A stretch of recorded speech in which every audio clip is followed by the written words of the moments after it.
Hey everyone, and welcome back to the Leadership Project with your host Mick Spiers. We bring you thought-provoking guests and topics every week to challenge your thinking about leadership. Our aim is to help you become the leader that you wish you always had as we learn together and lead together. Hey everyone, and welcome back to the Leadership Project.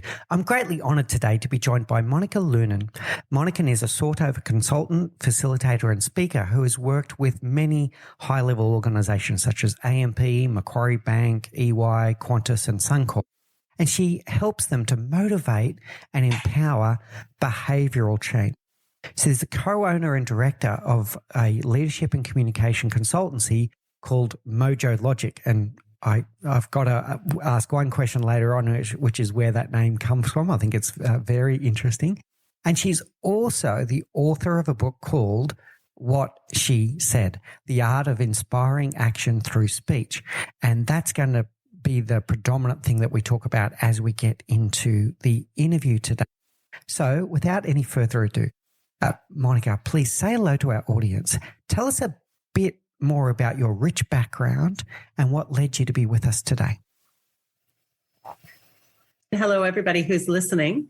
Thank you for having me on your podcast. It's a real pleasure.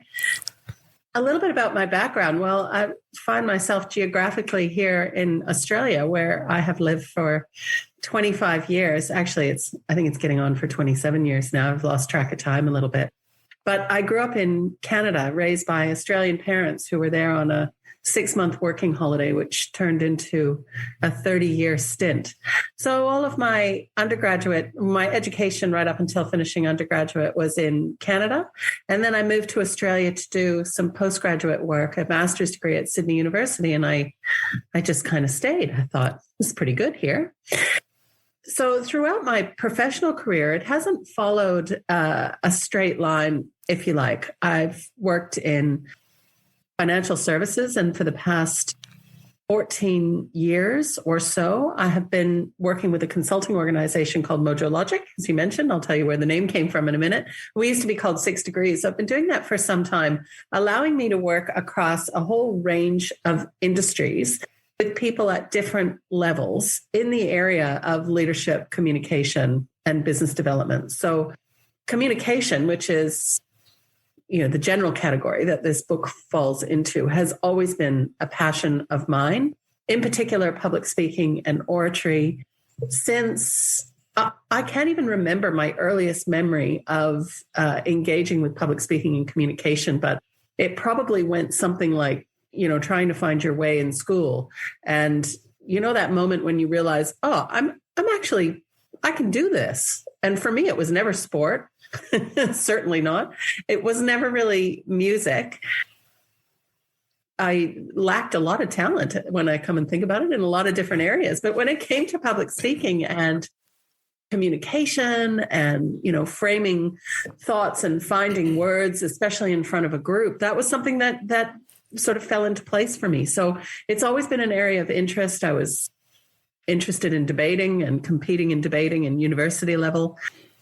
And I've always been fascinated in a leader's ability to shift people's minds and hearts, and therefore behavior, through the power of their words alone.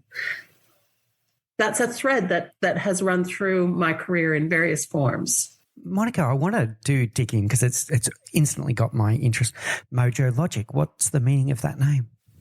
Well, my business partner and I sort of changed the business around and created a slightly different direction a few years ago. I think it's 5 or 6 years ago now. And that caused us to want to rebrand the company. So we used to be called 6 Degrees, which is the business that my partner John founded. Over 25 years ago now. But there's, even though it was trademarked, there were a lot of companies, especially in Australia, cropping up with that name. So he must have chosen a good one, but we're not an architectural firm. We're not a talent management firm. We're not an investment firm. And it was causing a little bit of confusion in the market. So Mojo is actually a combination of our two names. So Mo for Monica and Joe for John. And then we put MojoLogic together because core to the work that we do is this understanding that it is a combination of art and science. So leadership, communication, persuasion, engagement is all about, there certainly is process to it. That's the logic side. There's research, there's psychology that underpins the work that we do, although neither of us are psychologists. But there's also art. There's this aspect of flair and soul and heart in being a good communicator and being a great leader. So that's how the name MojoLogic came about. Yeah, brilliant. I love it. And it's true. I mean, people talk about this kind of thing that, I just feel like I've lost my mojo at the moment. And when they're on fire, they feel like they've got their mojo back. So I love that play on words. This thing of art versus science, I'll just talk about that for a moment as well. Dr. Ben Coe, a good friend of mine, and he's the head of Coachmasters Academy. During International Coaching Week this week, that was his keynote, was to question whether coaching is an art or a science. So are you artful in the way that you coach someone, or is it science? And his answer was that it's rooted in both. What's your thoughts on and coaching and presentation, that they're similar things? You're trying to evoke an emotion out of someone. You're trying to transform their mindset. Tell us your view about this art versus science. Yeah, I think it's a combination of both. And if you don't have both, if you're not ambidextrous enough to be able to switch and develop your skills as a coach or a communicator, as a leader, based on either going deeper into the art form or constantly developing in terms of the science side of it. So, what's the latest research? What are the techniques that we can use? What does neuroscience teach us? What does psychology teach us? So if you don't have a foot in both worlds, I think you're doing yourself a disservice. And that's probably true for many different pursuits. And I come back to Aristotle, he was the first really to study the art of rhetoric. And that's really what we're talking about here when we're talking about communication and persuasion. And he called it I think a technique is how you say it, but it's a craft, if you like. So any craft is both art and science. I'm having a kitchen replaced at the moment. And the guy that's doing the work, you could say, oh, it's just taking drawings and cutting bits of board and putting it into the shape that is predetermined. But there's a real craft to that. There's a real art to doing that properly.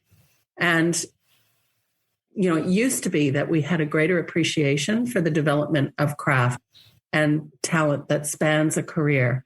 And I think now we've kind of limited that a little bit, thinking that, people can just change jobs, change roles. And you can, but if you want to take a skill and run it through the whole of your life, the old masters took years and learned from masters themselves in order to become truly proficient at whatever their craft is. Mm-hmm. So I think coaching falls into that category, definitely. Yeah, okay. That brings up an age-old debate, and I was really interested in hearing you because you gravitated towards this world, and you debating in school, debating at university, etc. Somehow it just resonated with you instantly. And there's this debate that many people have as to, are you just a natural, like some people are just naturally born, able to command presence on a stage and they just get out there and do it. And now you're also saying no, but it's a learned skill. So what's the balance here between, is it innate or is it learned? There is a bit of both, but there's too much focus on, for some reason, when it comes to public speaking and communication, especially public speaking, there seems to be more of a societal belief or more of an assumption that you're just born with it. Whereas when it comes to, managing people or managing projects or doing change management or any other kind of strategy, even any other kind of skill set within the leadership domain, there seems to be a greater acceptance that you can learn these skills, but not when it comes to public speaking. And I think that's wrong. So anybody can improve their communication skills. Anybody can speak in front of a group. So nervousness is a huge impediment. I understand that. But it doesn't mean that it can't be overcome, no matter who you are and no matter what your background is, because you have the power of speech. As long as you can speak, you can communicate publicly. So there are people that are more naturally gifted in this area, of course, just like, take a painter, for example. Somebody could pull out a canvas and create a really impressive, maybe a masterpiece work, their first go. And that's really annoying for the rest of us who have to spend years developing the skills and learning what different brushstrokes produce and all of the rest of it. And the same is true with public speaking. Some people take this to the stage quite naturally, and some people need very little training, or so it seems. It seems that way on the surface, but for the people that I work with, when I dig a little deeper, I've become aware many, many times that actually, oftentimes what looks like natural talent and ability is simply natural talent and ability in a particular circumstance. So I'm thinking of one guy in particular that I coached, and I thought, he's quite well known in Australia. He's got a podcast. In fact, he does a lot of public speaking, incredibly talented. And I thought, why are you in my course? I don't really understand. Anyway, it came to pass that he was self-taught. He was incredibly nervous about public speaking as a child. And a lot of people, maybe we'll get into that too. A lot of people have had some negative experiences back in school, and it creates, a little bit of a fear bubble around the experience and the practice of public speaking. So they avoid it. But this particular guy wanted to overcome his fear. So he forced himself to be good at public speaking. And he kind of was, to my mind, a little bit, he was brilliant, but he was brilliant in one particular way. And for him, that was the more sort of bombastic, flamboyant, large stage, large audience format. So I could work with him to say, all right, let's bring it down. Let's bring the energy levels down. Let's say you need to communicate something that's not so rah, rah, rah. That's a little bit more serious, perhaps even a little bit more complex. How might you take those skills that you've developed in that area and translate them to lots of different contexts? Because the best public speakers are those that appreciate the context within which they're delivering a message, and they really understand where the audience is at on this particular day. And I want to shift them from here to here. How do I do that using my words? So there's a lot more going on than just the ability to speak into a microphone, to sound confident and, create these little sound bites that might play well on YouTube. Maybe even you can sustain it for 20 minutes for a TED Talk. But is that really the measure of an effective speech? I'm not sure. Yeah, I think there's a key word here. It's connection, right? So when you connect with your audience, you're meeting your audience where they're at and then taking them on a journey usually with some kind of storytelling or some kind of destination involved. But without that connection, it doesn't matter. So you can be Barack Obama, the ability to give an incredibly powerful speech in front of a mirror or whatever. But if you're not connecting with the audience, it doesn't matter. Is that what I'm hearing? Yeah, exactly right. And it's interesting that you mentioned Barack Obama, because he's certainly a great communicator. And something I didn't mention before when we were talking about, are you born with it or do you learn it? You need to learn it in your voice. So a really bad piece of advice would be go and mimic what Barack Obama does, because we like the way he speaks, or Martin Luther King or Abraham Lincoln or Winston Churchill. Go and do what those guys did because they were great communicators. Well, that's not going to get you very far. You can learn a lot from studying the greats, but it's only useful insofar as you translate it to your own voice. And Barack Obama was, the reason I think he's an interesting example is because he was highly rehearsed. So throughout his campaign, when he was running for US president, his stump speech, as they call it, was pretty much word perfect, the same every time he delivered it. However, he was able to deliver it with presence. And so this is where this element of connection comes from. The words were exactly the same, but he could put himself in the space with his audience and he could connect with them and move them from A to B. So very rarely does he speak off the cuff. Sometimes he does. And he's interesting because his style, I would say he has a high style or a more formal style. Whereas his wife, Michelle Obama, has a low style, a less formal style. She speaks with colloquialisms threaded through her language. So Barack Obama, even when he's speaking off the cuff, when he's making it up as he goes or responding to questions, it still sounds like a prepared speech because that's the style that he has. I like this about finding your own voice, and I saw that in some of your work. It's very powerful. I think you can learn from the great communicators of the past, but it's learning things that work. For example, the rule of threes. We just know it works, and we've seen it time and again when you say things in threes, when you use alliteration, when you use those speech patterns. For whatever reason, the ear just loves it, the brain just loves it. So we can learn from those, but we bring ourselves to the table. I'm going to share a personal one here. I'm the exact opposite. If you give me a script and say, okay, this is the speech, and I worry about getting every word of that speech right, that's when I'm going to stumble. I'm going to fumble somewhere along the line. I'm going to beat myself up in the head when, that was the wrong word or that was the wrong sequence. Whereas if I go on the stage and just be myself and just be my authentic self on a topic that I'm knowledgeable on and I've got some gravitas with and some congruence with, you don't need to give me a cue card. I'm doing this interview here and every other interview that I do without notes. I just be myself and I'm confident in my own skin that I know my topic and my job is to entertain, educate and transform the audience. It's not to give them a word perfect speech. So I'm the exact opposite of that. That's really interesting. What's your feeling about that, the difference, the pressure that can come if you have prepared a word-by-word script and you stand on that stage and then there's the pressure to perform it word by word? What's your thoughts there? Well, that pressure is real. And a lot of people feel that pressure. And sometimes people delude themselves that, I can prepare too much. If I prepare too much, I sound rehearsed. I sound wooden. I sound false.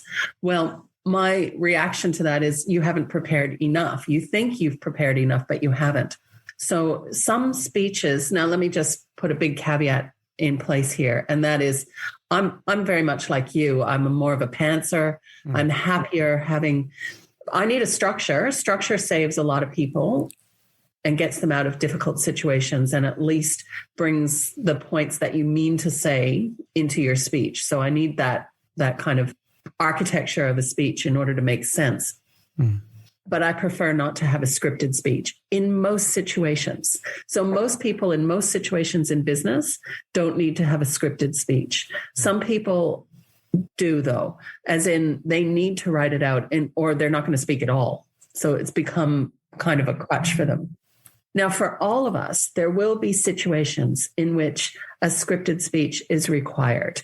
So it could be, let's say you're doing a eulogy or a really high focus speech, maybe to a huge audience, maybe an industrial matter where every word will be written down and repeated. Maybe you find yourself in a situation where your speech will be transcribed and it'll be printed somewhere. So you're speaking for multiple reasons. In those instances, and they're fewer than we think, but they come up. So in those instances, you might need to script your speech, but you need to allow far more time to prepare when you're working with a scripted speech than without, because you need to, first of all, memorize it. You can have notes with you up there on stage, but you can't be relying on those notes. They're just there as a trigger, just in case you get a question or something happens. But you need to embody your speech. So I remember at school, one of my teachers refused to say memorize. She said, you have to learn it by heart. Remember that expression? Yeah. And I thought, well, that's, and she would tell us why she insisted we say learn it by heart, because you have to feel it. You have to know the words that are coming, but they need to be second nature, like driving a manual car. You're not thinking about where's second gear, where's third gear. The words are going to come because you've already absorb them. And so you can be present. You can form the connection with your audience and you can deliver that speech word perfectly every time, like Barack Obama. But my argument is few of us have the time to do that. The word congruence is coming back into my head again when I hear that, because if you're feeling it, that's going to be coming across, because so much of it is about your body language. It's about your posture. People know when you're either believing the words that are coming out of your mouth or just reading out something that someone wrote for you. So I've seen many examples of a CEO standing on a stage and reading out something that the HR department or the PR department gave them and folding it up, putting it in their pocket and walking off. And the whole time you're questioning, did he believe that? And why should I believe it if he didn't believe it? Or he or she, I should say. If you don't believe it, then the audience is not going to be convinced. Yeah, and you're right. Congruence when it comes to communication is probably one of the most important things to consider when we're looking at leadership communication. So, if you're dealing with large organizations, let's say global organizations, and you're the country manager and you're told to cascade a message, it's the situation like what you described, right? Somebody else has written your slides. Somebody else has constructed the message. You stand up and deliver it as per the instructions. But these people know you. So the people in the audience saw you talk last week at a town hall where you were really funny. Or perhaps they were, in an executive team meeting with you the week before, or a retreat, an offsite, whatever. Who's this guy delivering this message? And instantly we shut down and we're not buying it. So the problem with that is it moves your leadership quotient backwards. So the amount of trust that you had with your people is actually damaged when you deliver a message that seems to be incongruent. And by incongruent in this context, I mean with the notion that people have of you. So as a leader, we need to have a view of who is this person? What are their values? What's their style? What's their strategy? That's got to be almost like a set of bumper stickers that go with you everywhere that you go. And people in the organization and customers will find it very jarring if a different you stands up to deliver a speech or presentation. That's not the same as saying we can take our style once you've kind of done the work to find your voice and modify it for different situations, like I was talking about before, the big rah-rah speech versus the let's communicate something that's quite difficult, the high energy, the low energy, the range of different circumstances and contexts. We can do a lot in order to shift within those situations, but it still has to be you. We still have to have this sense of you. And I think that's what I understand congruence to be. And it's most important when it comes to leadership communication. And if you think about politicians as leaders, although sometimes it can feel like a bit of a stretch, but that's where we lose trust, isn't it? Where we feel as those are, and when we say as a criticism of somebody in politics or running for office, well, those are just words. Yes. As if words don't matter. Mm. Yeah, no, that's spot on. And with politicians, I think it's very clear. For me, it's my BS radar just completely gets turned on.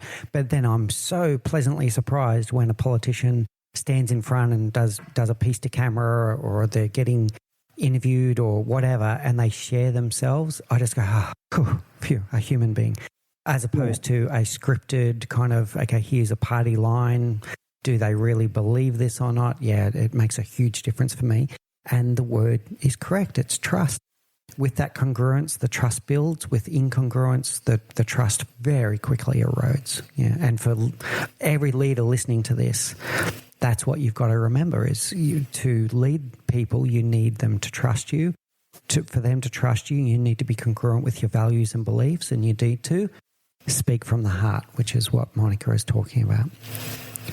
Now, speaking of heart, I want to tap on that one. You said something very early in our interview about winning hearts and minds, I think was the exact words that you used, but it was thereabouts. So which is it? Is it hearts or is it minds? Look, it depends. I know that sounds like a cop-out answer. I think that the research is pretty clear that emotional resonance is a faster route to changing behavior than intellectual conviction. As much as I wish that wasn't the case, because just personally, the way that I think, wouldn't it be better if we would just put the facts forward, create a convincing argument, use logical analysis, and therefore get people to change their behavior? Wouldn't that be great? And a lot of the leaders that I work with probably think the same way, not feel the same way. But that's just not true. When we want people to change their behavior, because that's really what it's all about. Why are you delivering a speech? Why are you engaging in communication at all? Well, it's to create some sort of change in the audience. So if you're going to talk, you need to be clear on what you want people to think, feel, or do differently as a result of your speech, of your communication, even of your email, right? So when it comes to hearts and minds, when I say it depends on your purpose. So if you're delivering some complex idea, let's say you've got a culmination of research and you want to have your audience understand the key themes, the learnings that's come out of this research. And in the book, actually, I have a chapter on delivering complex ideas with people like Marie Curie. Brené Brown is a modern example from her first TED Talk. So in those instances, we know we need to engage in intellectual argument. We know we need to bring research well presented into the body of our speech.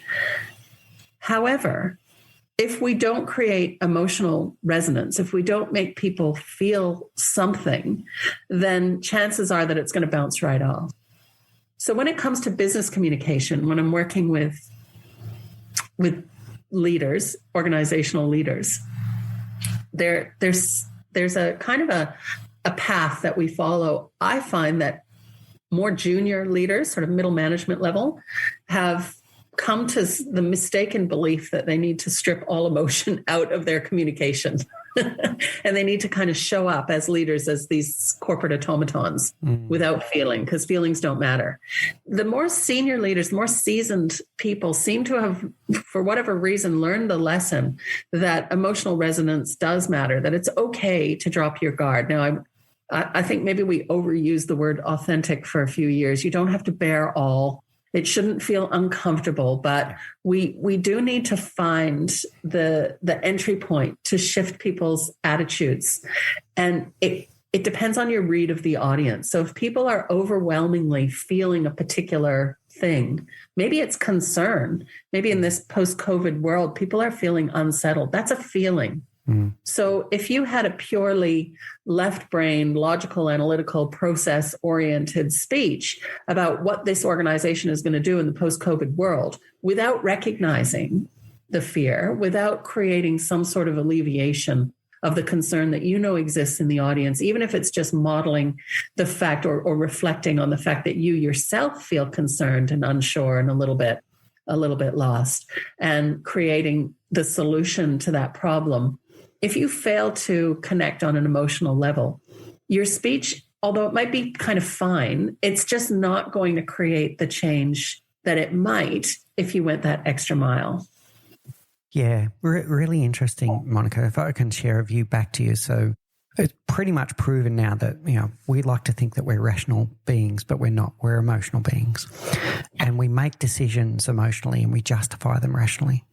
So in your communication, if you can keep that in mind and you can start with some level of emotion, even if it's just to make sure that people understand why this topic is important, and then they're going to be receptive to the content. So starting with some kind of emotion to get them charged and ready to go, oh yeah, I should pay attention to this. Something's telling me that I need to pay attention to this. And then, of course, you can bring in some facts and figures, because that's going to comfort the brain that they can rationalize this decision, etc. But in reality, they're going to make an emotional decision at the end. And we've seen it time again where, you'll ask someone, what was it about this? Oh, it just didn't feel right, or it did feel right. It's a feeling. It's not a rational thought. But the rational thought comforts us that we're doing the right thing. How does that sit with you? Yeah, that's very good advice. So I would call that the hook, the way that you open your speech. You could engage, our intellectual capability in your hook. You could get people thinking about things differently. So the important thing there is to create this change in the room. So whatever it was that was happening before you started speaking, you need to shift the energy onto what it is that you want people to focus on. And so for the next 10 minutes, 15 minutes, it's going to be you. If you're the person at the podium and the core purpose of your speech. And usually the hooks that have some sort of emotional quality to them are more powerful. That's true. There's a little bit of a word of warning. So when people start to learn about hooks and how valuable they can be, they start over emphasizing the hook. The hook is not the message. It's just the way of creating that environment within which you then deliver your message. And so people can sometimes worry about them too much. Like, we don't. And again, I'll come back to congruence, the great word that you used earlier. In this instance, it needs to be congruent, it needs to be linked to the message that you intend to deliver. So if we're clear about the purpose of our presentation, our speech, what we want people to think, feel, or do differently, then you sort of stand back from the content. You go, right, given this audience on this day in this context, what's the best way for me to grab their attention? Maybe you want to bring the energy level down. Maybe people are buzzing and you're coming in after lunch and you need to get them to focus. Mm-hmm. So maybe you give them, something to think about. Or it could be that people are, tired. Maybe you're at the end of the day and everyone's sort of looking at their phones and a bit distracted. Maybe you need to amp the energy level up. Yeah. So your read of the room, the context, where people are at this point in time, in conjunction with the purpose, why you're there. Yeah. There we can use our creativity to choose the right hook. Yeah, I love this. So I'm taking 3 really powerful things away there. So in the preparation, I'm loving this thing that you keep on saying about what you want them to think, feel, or do differently. The second one was then reading the room in terms of energy. So where is the room right now about energy? And is that the energy that I want for this message to land? Do I need to ramp it up? Do I need to calm it down so that they take it more serious? Because this could be a message with some gravity behind it that they need to really pay attention. This is not flippant today. This is really serious that I want them here. And the third point is all pointed towards what was the purpose in the first place? What was the shift that you were trying to create? Fascinates me. Sometimes saddens me, but more just fascinates me that how many people will deliver a speech without having thought about what their purpose is. I mean, I just find that astounding. It's just this whole strung together series of slide after slide after slide of data, facts, stuff, not connected to purpose. I think that does a huge disservice to your audience and to you as the communicator, the speaker, whoever's up there delivering the message, because it eventually reflects back on you. How many times have we listened to a speech and thought, I actually don't know why I was listening to that. Yeah. I'm not sure what I'm supposed to do with that information. So once we have our clarity of purpose, we don't always need to be overt with the audience in terms of stating, this is what I want you to take from this presentation today. But in many cases, certainly in technical presentations, in a business context, it helps to tell people what they're going to get from this presentation. Scene setting can be powerful for sure. Yeah, loving this stuff around purpose. And the word that's popping into my head now is intentionality. Always do it with some kind of intention. And I'm going to keep on remembering these words that you keep using, Monica, which is what do you want them to think, what you want them to feel, what you want them to do differently as a result of your presentation that you're about to give. So that intention, including what emotions you want them to feel as they hear this. Yeah. Okay. Yeah. And also, I like the word intentionality as well, in terms of not just the difference you want to make for the audience, but thinking for a moment about yourself as the speaker, thinking for a moment as the leader who's on the stage delivering the presentation. Secondary consideration is, what do you want people to think of you? So as people are developing their voice, as they're becoming more comfortable as communicators and presenters, they start to get a clear, more and more clear sense of the impression that they create. So we can't really improve our communication style until we have that sense of the impression that we create. So when I look down at my notes while I'm talking, that might be because I'm uncomfortable making eye contact with people. That's okay. But the impression that it creates is that I'm bored and I don't want to be there. Yeah. That's not true. So we can adjust our behavior so as to create the right impression. And often I find, because we run these 2-day intensive presentation skills courses, right? And people kind of get to the end of the 2 days and say, Monica, how am I going to keep all of this in mind? I've got to remember to take my hands out of my pockets. I've got to remember to do eye contact. I've got to remember to do this and this and this and this and this. And I said, just forget about all of those techniques in the moments before you deliver your speech. So you will just trip yourself up if you try and think about 100 things. We do the work outside of the presentation, and you've gone through it, and now you know all the things you need to do differently. Put those out of your mind. So instead, you have absolute clarity and you're prepared to deliver your speech. But also, I want you to think about an intention. So before you take to the stage, just for one moment, center yourself, take a few deep breaths where your exhale is longer than your inhale, so that you don't walk out breathless, and think about, how do I want people to receive me? What's the impression I want to create? So when I ask people to work on developing their voice, I get them to actually write down 3 words. So if you're at your best, like you've just delivered the speech of your lifetime, it was amazing. You know it was amazing. Everyone's standing ovation. What are the 3 words that people might use to describe you? So what's your style when you're at your best? And then all you need to do is have that intention in mind before you deliver your speech. Don't worry about the million details we might have covered in training. That's wonderful. The reason why I look to my left just there, for people that are watching this on the recording, on the video recording, I have on my board 3 words. And how do you? Yeah, and they're inspirational, passionate, and authentic. That's what I want them to feel about me. That's how I want them to talk about me when I finish a speech. So it's funny that you bring that up. If somebody else has thought of that. So do you find that there is some sort of subliminal, self messaging, some kind of woo-woo thing that happens when you plant that intention? If I do that before I walk on the stage, it changes everything. It changes who I become. It actually doesn't change who I become, because it is me. But it changes my performance to be congruent with who I am. Yeah. So. Yeah. And I think for some people that that might feel and sound a little bit kooky, a little bit woo-woo, a little bit, you've done too much yoga.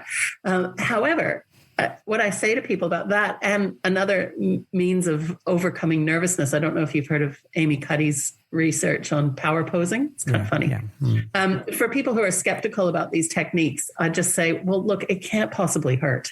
Yeah, that's right. Just give it a go. Give it a go. Yeah. And for some people, it'll change the game. I want to come back to the thing where you said people are thinking about too many things as they go on stage. That's a good circle back to when you are trying to communicate something that is quite complex. We know that the human brain can only remember so many things anyway.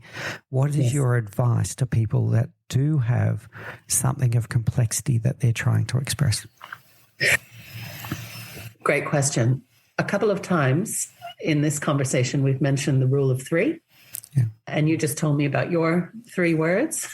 So the rule of 3 is quite powerful. If you can choose 3 key things, break your content up into 3 categories. That's one really simple way. So the structure that I use and that we teach is a version of something that's been around for nearly 2,000 years. I think Cicero first created it, so it's not new. And that's the 3x3 structure. Okay. So 1-3 is tell them what you're going to tell them what you did tell them. And then the crossways 3 is 3 subject areas or topic areas that reinforce your key purpose. So that is a simple structure that anybody can learn, which will get you out of, I'm going to say 90% of the situations in which you're called upon to present in a business context. You change up the content so it doesn't sound formulaic.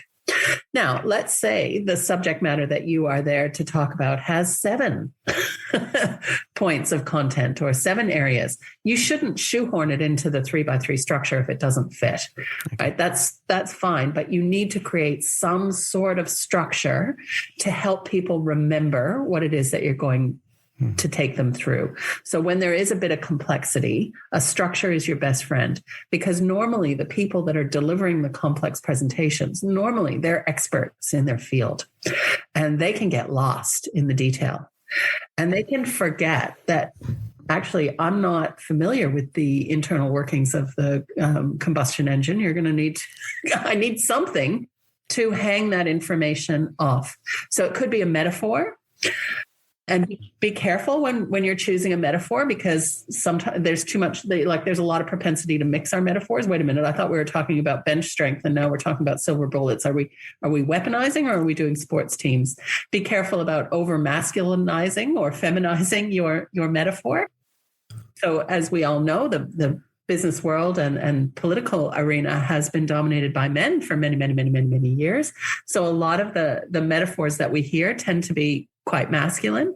I personally don't follow sport, but I have never been to a course where a business leader has not used a sporting metaphor. It's just never happened.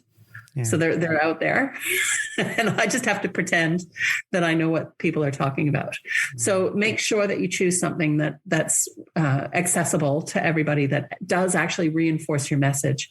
You could use a different kind of structure rather than the 3x3. Like I remember working with somebody recently he was a leader and he was doing a speech for the organization that was kind of like a year in review. It was the December speech. And so the structure of his speech was 12 parts. And he brought people back in January. This is what was happening. And he used some really, interesting anchor points. He actually went to the trouble of looking up the weather at that particular time. It was only 12 months back in our memory. It was the hottest January on record with temperatures exceeding 47 degrees. And what we were doing as a company was this, and this, and we achieved this in February. And so he went through his whole speech with that structure. And what structure does, it's quite magical. It allows people to release their need for doing the mental gymnastics to take your content and put it somewhere in their own minds because you're giving it to them. Yeah. And that means that they can just relax and listen to it. So whatever structure you use, it's usually a good idea to position it in your introduction, use it throughout the delivery of your content, and revisit it in your conclusion so that you're reminding people what to do with that information. You're reminding people how it all holds together. So it's kind of fascinating. And for those of us who are kind of, and you might be like this, Mick, just based on how you've described your style, the kind of people that are a little bit more free thinking, maybe entrepreneurial in nature, we like to play with new ideas. We're really intuitive about ideas and we're holistic thinkers. Well, that's great. But from the outside, that can sometimes sound like, I have no idea how you got from there to there. You lost me, right? Yeah. So if you ever look out into the audience and see people going, they could just be thinking, or it could be that they are struggling to connect where you leapt from one idea to the next. Yeah. So structure is this like magical framework that is the best friend of people who are holistic thinkers. Yeah. Tend to veer off. I like this. This is a new way of thinking of structure compared to what I've thought of before, but I really like it. And there's 2 words that are popping into my mind now. One is consistency and the other one is relatability from everything that you've just said. So the power of storytelling, the power of metaphors, they really work, but they only work if there is a consistency of thread throughout, where at the end it's like watching a movie. Movies always have some kind of climax where everything that happened up until that moment now makes sense, right? So same thing, you're threading through this story and this metaphor through in a consistent way so that hook that you started with and the summary that you leave at the end and the story in between, everyone goes, that's cool, right? So it's the consistency. And then on the relatability, the example of the sports metaphor as an example, if the person who's sitting in the audience, when you're telling that story or using that metaphor, it doesn't work unless they can see themselves in the story and in the metaphor. And if you're talking about a metaphor or a story that is so away from their world, it's not going to work. How does that sit with you? Yeah, I think that's absolutely right. We can also bring metaphors in little tiny snippets, right? Little vignettes to emphasize a point. So as soon as you land a point, it doesn't even need to be particularly technical in nature, but maybe it's something that does require people to, turn on their brains and understand what it is you're saying. It's a great opportunity to reinforce it. So you don't repeat yourself, but use a metaphor or a specific example in order to bring it to life for your audience. Yeah. And you're right, it helps if that is relatable. But when you're using them in these little small vignette kind of contexts, it's okay if it's something a little bit different. So an example I used the other day was, it was in relation to what we were just talking about with intention, setting an intention and thinking about how you want to be perceived for a moment, putting yourself in the frame. And it's something my husband said to me years ago when we were skiing in Canada. He's a really keen skier. I think he only married me because I already knew how to ski, but he takes off through the trees, and I also have a great habit of skiing into the trees. So I tended to not follow him through the trees because I would hit the trees. And he said, well, stop looking at the trees. I'm like, what are you talking about? Of course I'm going to look at the trees. I don't want to hit them. He said, you can't do that. Your brain doesn't work that fast. You have to look at the space between the trees. That's it. And, it's probably the one moment of philosophical genius, which was just an accident, that I've taken and translated to this, how you prepare to deliver a great speech, how you go about setting the intention of communication before you start speaking. Don't think about all the things that can go wrong. Don't look at the trees. Look at the space between the trees. In this context, it's your 3 words. It's all the things that can go right. So that's just a tiny example of a metaphor that may or may not be relatable, but you can make it relatable. That's perfect. You don't have to have skied to understand. You might have an image of me skiing right into a tree. It's so true. If someone's skiing and you tell them follow the path, they follow the path. If you say don't hit the trees, they hit the trees, right? Because it's what they focus on. Really powerful stuff. I want to share one with you about how I get around the complexity thing, the story that I tell myself before I go on stage, if it is a complex topic, and I'd love your feedback on it. Yeah. So I do become very acutely aware that they're only going to remember a maximum of 3 to 5 things that I'm going to say anyway. Yeah. So let's say I've got 16 concepts that I could be presenting. The first thing I think to myself is, if I tell them all 16, they are going to selectively choose which of those 16 they're going to remember, which 3 of those 16 they're going to remember. Whereas if I'm intentional and focused, I'm in control of the 3 things that they take away and remember. So that's the first one. And the second one is the dilutive effect. If of those 16 concepts, 3 of them are really, really, really, really important, and 13 are important but not in the same league, the more things that you tell them, the more you're actually diluting the power of the first 3 things that you said. So if you had 3 messages, they're going to weight them. They're going to give them either 33, 33, 33, or they're going to go 50, 30, 20, and they go, oh, that was a really important point. But if you say 16 things, the message is too diluted, and they're going to walk away with a mixed bag. What's your reflections there? Oh, I think you're absolutely right. Easier said than done. So many leaders, and this is really common. I'm just going to take you through our 7 priorities for the year. 7. I think we've misunderstood what priority means. Yeah. Well, yeah. And if everything's important, nothing's important. Correct. So this recognition that people can only retain a certain amount of information at one time can be really challenging for communicators because, well, I have 12 things I want to talk about. I love all 12 of these strategic points or whatever it is. And you know that expression, you've got to kill your darlings. Yeah. you probably don't have to kill them. You just need to take some of them and put them into a coma, a medical coma for a little while. We will resuscitate them later. So the question then becomes, how do you choose of the 12 things, of the 7 priorities? What are the 3 to 5 that you want to focus on in this speech? How do you just determine that? And you do that with a combination of 2 things. The first is purpose. So we've talked a lot about that in this conversation.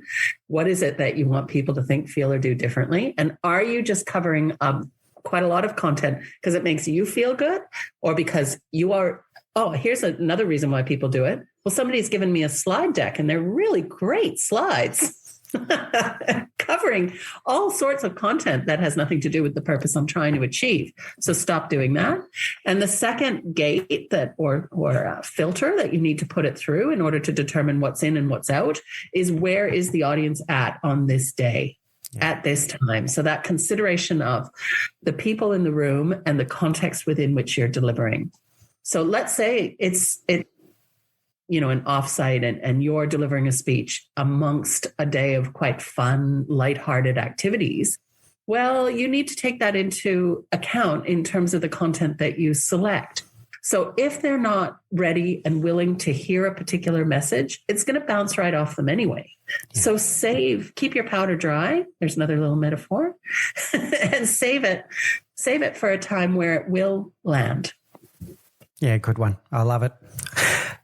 We danced around nervousness before. I've been wanting to ask this question to someone for a while, so I think I found the perfect person to ask.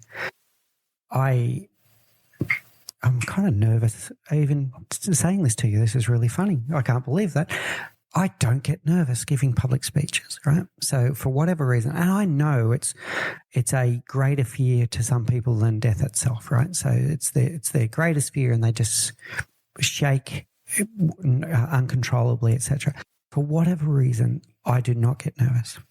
Now, here's the thing that I've been hearing a lot of other speech givers and etc. say. They say, well, nerves are a good thing. Nerves mean that you care. But I don't get nervous, but it doesn't mean I don't care. This is the nervous question. Is there something wrong with me that I don't get nervous when I stand on a stage and give a speech? Well, no, because you very quickly followed up that admission that you do care. And you're right. Oftentimes when people are incredibly bombastic, they have not done the work to connect with their audience, and it's all about them, and they don't care. So sometimes a lack of nerves indicates that, it's all about you and you haven't connected with the audience. But in your case, that's not true. And you have enough self-awareness and regard for your audience to understand and appreciate that you do have a responsibility while you're up there, but you don't suffer nervousness. Yeah.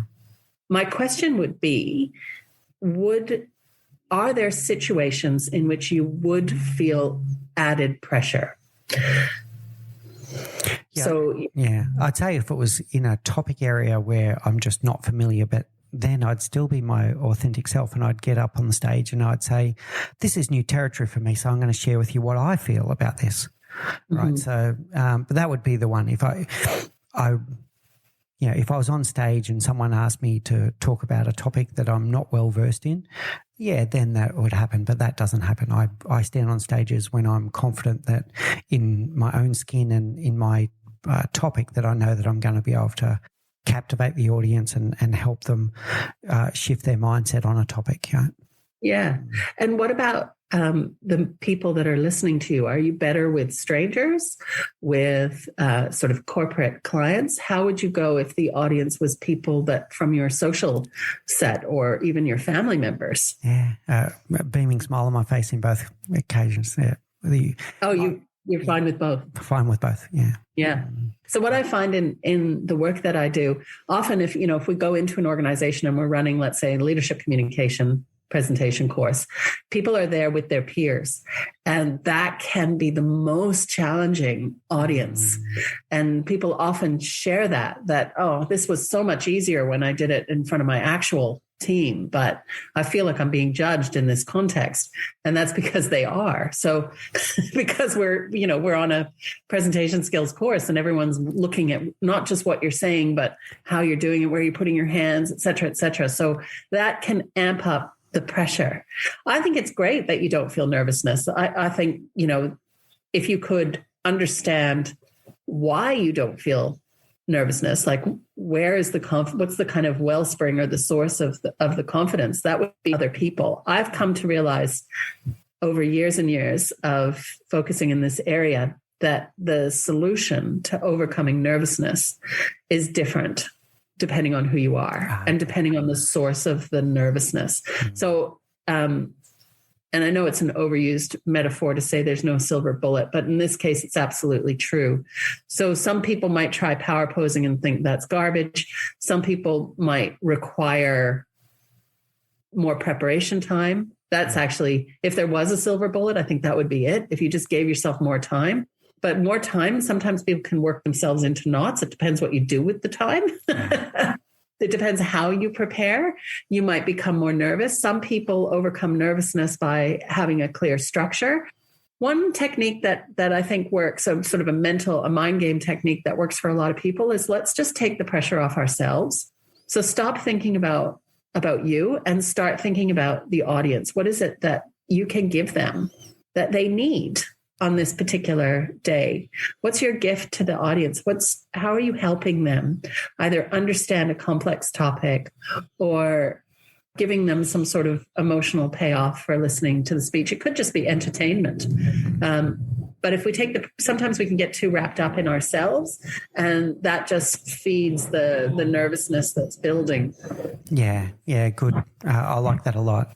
I think the thing that you said about judgment was really interesting as well. And I think maybe having some coaching clients that have struggled with this, one of the other themes that comes up often is about this judgment and the feeling like, oh, what are people going to think of me if I blow this, if I do a terrible job? They're ready to criticize me. But my feeling, when I ever sit in an audience and I see someone take the stage, I'm cheering them on. I want them to do a great job. I'm there for them. I'm not there to go, oh, wow, that was the worst speech I've ever heard and they didn't prepare enough, etc. So for me, I don't think people sit in the audience ready to rip you apart. They sit in the audience hoping to be entertained and educated, right? Yeah, that's exactly right. Well, maybe they're not all quite as generous as you are. Okay. Perhaps they're more benign in terms of, I'm just going through the motions and I'm sitting here. All the more reason for a great hook and shift the energy and get people to focus. I think, we kind of wander around the business world just like lemmings sometimes. Oh, we're going to this speech in this town hall over here, and I've got to listen to this here, and I've got to pick up the kids at 5, and I've got to get some dinner on the table. People are going through 100 different things in their mind, all these open loops, and you're speaking to them within the context of 100 different things going on for however many people you have in your audience. And so getting that cut through is a huge challenge. But if you think that people are judging you, so I think that's really interesting. There might be, frankly, there might be 1 or 2 people there with a frown on their face and a scowl and not loving what you've got to say. But the assumption for the speaker should be to imagine a whole bunch of people just like you in the audience. So imagine you're talking to somebody who does care, who is listening, who is already on your side. Yeah. And that's the kind of avatar that you have in mind before you stand up to speak. Because if you think that you've got 100 people and none of them want to hear from you, then you're setting yourself up for failure before you start. And that's not true. There aren't 100 people looking at you ready to throw rotten fruit. Yeah, powerful, Monica. Thank you for that. I want to get to the book now. So what she said, The Art of Inspiring Action Through Speech, and you go through 40 of the greatest speeches by strong and empowering women from around the world. Let's start with what inspired you to write this particular book. Well, I was going to write a different book that unfortunately I don't think anybody wanted to read. So earlier in the conversation, you were talking about rhetorical technique, tricolon, and yeah. And I mentioned that I'm really interested in that and in NAFRA and all the ancient and modern interpretations of rhetoric. And I thought I'd write that book, but I would explain it to people, in the pub or around the table or whatever. And people's eyes would just glaze over. That's just not interesting. And I around the same time, I was working on a series of blog posts where I wanted to feature famous speeches and analyze, what was it about that speech that was so powerful? And just as a little challenge for myself, I decided to alternate male speaker, male, female, male, female. And I found, but I wasn't, a fan at the time of some sort of affirmative action approach to blog posts. I thought, well, as soon as it doesn't make sense to reach for a speech by a woman for the sake of it, I won't be doing that anymore. But I found the complete opposite to be true, that there was a wealth of speeches by women out there that were powerful, that were engaging, that were persuasive, that changed the world, or at least the minds and hearts of a few people in the room at the time, and stood the test of time. And there was powerful legacy there. It's just that they haven't been featured. So I kind of stood back from that for a little while and thought, I think there's a book in this. So because I have always been a fan of oratory, public speaking, I had on my shelf a number of anthologies of speeches. And my book isn't just an anthology. It has quite a bit of analysis. So some do, some don't. But if you were to go to the library or the bookstore and pull down 5 volumes of famous speeches throughout history, you would find overwhelmingly the speeches featured in those books would be speeches made by men. And I don't mean just, they've got the edge. I'm talking 95%, in some cases, 100% of the speeches in these books were speeches by men. Now, obviously, there's a reason for that. Men have held positions of power throughout history and therefore were presidents and kings and military leaders and had the platform to make those speeches. But there is nothing in the ability of a man versus a woman to be more powerful in the world of oratory. It's not like weightlifting. We have equally been dealt the same raw materials. So that's kind of where it came from. And then the research started. And I had, this book, there could be a volume 2, a volume 3. There's 40 speeches featured in this book. And the challenge actually became not finding them, but narrowing them down.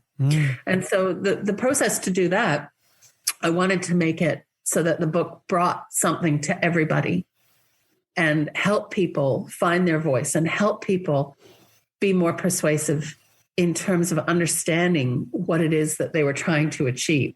And so that's where the structure of the book came to play. So once I had the structure, back to structure, because I have a tendency to, think about, new, bright, shiny idea, I'm going to go over here.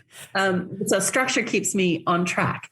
And the structure of the book is there's 10 chapters, and each of those chapters is sort of a theme of communication. So what to do when you need to open people's hearts and minds, what to do when you need to draw the line and make a stand, what to do when you need to give advice and wisdom. So these different categories of persuasion became the structure of the book. There were 10 of them. Then within each of those 10 chapters, I selected 4 speeches for women. For each of those speeches, it goes through the same process. There's, the same structure. So there's a little bit of biographical detail and understanding the context, because that's crucial in appreciating why a particular speech was so impactful. What was going on at the time when this speech was delivered? Then an excerpt from the speech, sometimes the speech in its entirety, and then how she did that. So for each speech, there's 3 points of, okay, well, how did she do that? And those are meant to be little nuggets of advice that we can all take from the speeches that these women delivered and apply to our own public speaking or our own communication. And, it is a speech that features speeches by women, but I have been told, and I think it's true, that there's no reason why a man or a woman couldn't get equal value from this book. It just so happens that I felt like it was time that a book like this featured speeches like this. I think it's wonderful. And when I look at the speeches that you've referenced, and I'll stick up my hand and call it bias if you like, but when someone asks me, think about the greatest speeches in the world. I am the same. The names that pop into my head are usually instantly men, and I am not sexist in any way, but for whatever reason, it is men. And I think maybe it's a self-fulfilling thing, because when people talk about this, they talk about the Obamas, they talk about Martin Luther King, they talk about John F. Kennedy, et cetera, Winston Churchill, right? So it becomes self-fulfilling that that's the topic, and everyone just continues it, right? So I think it's wonderful that you're challenging the status quo of that, to get people to realise that there are some equally incredible, sometimes even more so, incredibly powerful speeches that have been delivered by women. So thank you for doing this. One of the things about the Find Your Voice, I feel a shift in this, and there's always exceptions to what I'm about to say, but I'm starting to feel a shift towards authenticity and finding voice in leadership in general, that in my lifetime, in your lifetime, I feel like many of the powerful women in industry, in politics, etc., from 20 years ago, 30 years ago, they were all mimicking the behaviour of men, and they were all almost more masculine than the men around them, because that's what they thought they had to do to get ahead in the world. Now, I'm ashamed of that, but that's what I feel. So I'm talking about Margaret Thatcher as an example, where she was, the Iron Lady, stronger than anyone that you've ever met. Through to now, we're seeing people like Jacinda Ardern come through, Prime Minister of New Zealand, and being more herself and being more vulnerable and just going, I'm me. And I'm me, right? So Tell me about this, find your voice and not just mimicking those before you when it comes to women in particular. Yeah, I agree with you. There is definitely a shift happening, and I'm sensing in the last few years a groundswell shift. So I'm 50. So I kind of thought when I was back at school, when my teachers and my parents told me I could do anything, I believed them. And although I saw, I had eyes and was interested in current affairs, so I saw that most of the leaders in the world were men, I just felt like by the time I was finished school, all this feminism stuff would have been dealt with. And, here we are a good number of years later, and it has not. No, we're a long way to go.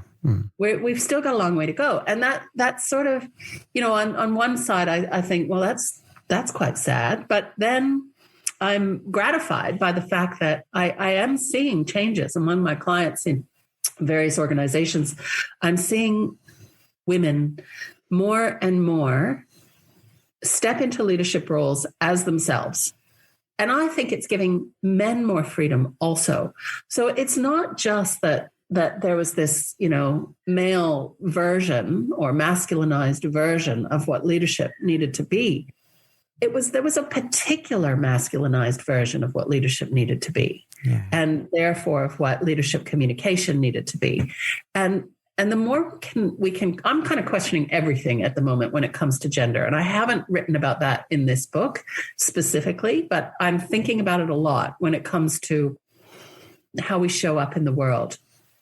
I had somebody interview me who pushed pretty hard on, this is a number of months ago, on, well, there are differences between men and women, and surely women communicate differently. I'm like, I'm not sure I'm buying that. Like, of course there are differences between men and women. I understand that. But how can we say that, I think it's wrong to say that women are more in touch with their emotions, or women are less likely to deliver a powerful message and make the hard calls. I just think that's bullshit. Pardon me for swearing, but I can point to 20 men who are in touch with their emotions, but have felt that, perhaps the environment that they work within meant that they needed to conform to a certain pro forma or archetype of what a leader needs to look like. I can point to 20 women who I would follow into war because they're strong and they're purposeful and they're not afraid of anything. So I think, I turned up at a client earlier in the year, and this is just a little aside. So a little tangential, I apologize, probably not answering the question you asked, but this human being, this wonderful, vivacious human being in the room had a T-shirt on that said, "Gender is a construct." That's sort of, I must go back and find them and say, thank you for that. Like I'm kind of looking at it. And of course, my kids tell me that all the time. The kids know all sorts of things we old people don't know. But it has been playing on my mind, and in connection with this book and being interviewed about the book. And whilst I truly believe that we need to celebrate the words of women and elevate their position, this is garbage that feminism has just not made the inroads that it should have by now. I'm also thinking we need to challenge our constructs of what male leadership looks like also. I don't know where you sit with that. That's brilliant. So I'm well documented around this one, that I want to see the end of the alpha style. I don't call it alpha male. I just call it alpha style. I want to see an end of the alpha style leadership where it's been a learned behavior, right? So for whatever reason, alpha style leaders rose to the top in many corporations, in governments, and around the world. Alpha style leaders somehow managed to rise to the top. Sometimes maybe bullied their way to the top, whatever. Yeah. But what happened, it becomes a learned behavior because everyone watches and goes, oh, okay, so that's how you do it. And I'm at risk here of getting myself in deep trouble. Oh, that's how Elon Musk behaves, or that's how, and I won't use other names, but that's how this person behaves. Oh, that's what I've got to do if I'm going to become the chairman of the company, or if I'm going to be the CEO, I need to behave like that. And yet we know, and sorry to get passionate for a second, we know that that is not the best way to get the greatest environment where your people can do their best work. It's not. Yeah. It's not the best style of leadership. But somehow alpha style leaders rose to the top, and then everyone starts mimicking the behavior. Whether they're men or women, they start doing things that maybe are incongruent with their own values and beliefs just because they've seen someone else do it and do it successfully. And I hope, and we've got the Great Resignation going on at the moment in the US, or you could call it the Great Realization. I'm hoping that the world is waking up and realizing that alpha style leadership is not the best way. It's created disengagement in the workplace at incredibly worst levels ever. People are stressed out. They're spending up to 1/3 of their lives in these workplaces where they've got these people that are overpowering them, and they're this bullying type behavior. And to me, it's got to stop. So I hope that answers your question. Yeah. Sorry for getting passionate, but. Yeah, well, and if I really take a look in the mirror, I would have to admit that I was certainly under the spell of that style of leadership. So I was a fairly senior leader in financial services at a fairly young age, and obviously as a woman. And I thought wrongly that command and control was the style that produced results. Well, that's because it did produce results. But it didn't necessarily produce long-lasting results. Yeah, at what expense? And it didn't necessarily endear myself to the people that I claimed to be leading. I was managing, and I got outcomes. So that's a self-fulfilling prophecy too, isn't it? We perpetuate that style because it works. It works in a micro. In the short term. It does in the short term, but it's in the short term. At what expense? Do you want to succeed through people or at the expense of people? Yeah. Yeah, I agree. But it's a bit of a journey, and we have another reason for the book is to provide for some people an example of what it can look like that might be different than the archetypes and the assumptions that you make. So, you've heard the expression, if you can't see it, you can't be it. Well, if you're a 21-year-old woman embarking on your career and you think that public speaking is for you, you think you have an innate talent, and you look out to the world and only see examples that are male. And look, by the way, I love all those speeches too. JFK, we choose to go to the moon, Martin Luther, I can almost speak them by rote. There are some, and I don't want to downplay the importance of those speeches and their place in history and in our minds and our collective memories, but it is limited. It's only half the population. Yeah. So I want for those young girls and women that are embarking on their careers, for them to see examples of there's different ways to do it. Jacinta Ardern's an excellent example of that. There are many others. There's different styles, and we all have a voice, and we all need to learn to use it, because you've got things that you need to share with the world. I love it. We all have a voice. We all need to share it. I love it. Thank you so much. That's probably the right time now, Monica, for us to draw to a close. So I'd like to go into our rapid round, and it might be interesting to hear your answer to this after what we just spoke about. What's the one thing that you know now that you wish you knew when you were 20? Oh, yeah. I haven't prepared answers for this, as you be able to tell from my looking off into space. And I'm going to have to connect it to the conversation we've just had, Mick. I wish that I knew when I was 20 that I could be myself in the career that I chose, more myself. Yeah, very powerful. What's your favorite book? Okay, so this one changes every week. I read a lot. I'm in a very dedicated book group that I've been in for 20 years, and I read a lot for work. But I just embarked the day before yesterday on a drive from Sydney to the Gold Coast, so 10-hour drive, and I listened to a book I've read before. So it's this week's favorite book. I hope that doesn't break your rules too much. And that's A Room of One's Own by Virginia Woolf. Okay. All right. Well done. What's your favorite quote? From my favorite author and one of my favorite people of all time, Margaret Atwood. And it is: a word after a word after a word has power. Yeah. Okay. That's powerful in its own. Yeah, I love it. And finally, I'm sure there's going to be people in the audience that are completely intrigued with what you've been sharing today, Monica. How do people get a hold of you if they'd like to know more? My MojoLogic business website is mojologic.com.au. You can find us there. Or there's a website specifically for the book. So if you are interested in maybe a bulk purchase for all the senior women within your organization, speaking opportunities, workshops, it's called whatshesaidbook.com. Other than that, I'm all over the place on LinkedIn. So just look up Monica Lunin on LinkedIn, and I'm very active, social media like a 20-year-old. Well done. All right. Thank you so much, Monica. It's been such a pleasure having you on the show. We will put all of those links in the show notes as well, so people can find it very easily. It's been such an honour having you on the show. I've loved every moment of this conversation, and I feel richer for having had it with you, and I know our audience will be too. Thank you, Mick. Me too. And it has been my great pleasure. Thank you for listening to The Leadership Project at mickspiers.com. A huge call out to Faris Sadek for his video editing of all of our video content, and to all of the team at TLP. Joanne Goes On, Gerald Calabo, and my amazing wife, Say Spiers. I could not do this show without you.